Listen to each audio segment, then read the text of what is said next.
Hi అండి అందరికీ. నమస్తే. ఎలా ఉన్నారు? ఈరోజు మనము అరటికాయ, టమాటా కర్రీ చేసుకోబోతున్నాము. చాలా టేస్టీగా ఉంటుంది. ట్రై చేయండి. ఫస్ట్ అరటికాయని పీల్ బాగా తీసేసి చిన్న చిన్న పీసెస్‌గా కట్ చేసి సాల్ట్ వాటర్‌లో సోక్ చేయండి.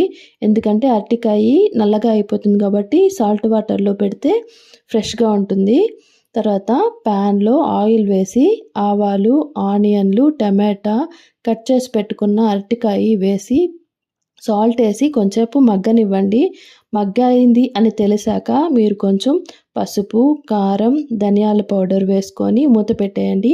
ఆ ఆవిరితో వచ్చిన వాటర్‌తోనే బాగా మగ్గిపోతుంది. లేదు మాకు గ్రేవీగా కావాలి అంటే కొంచెం వాటర్ పోసుకొని గ్రేవీగా చేసుకోండి. అది కూడా చాలా టేస్టీగా ఉంటుంది. అది చపాతీలో తింటే చాలా బావుంటుంది. లేదు ఇలాగే తింటాము అంటే వేడివేడిగా అన్నంలోకి కలుపుకొని తినండి. చాలా టేస్టీగా ఉంటుంది. ట్రై చేయండి.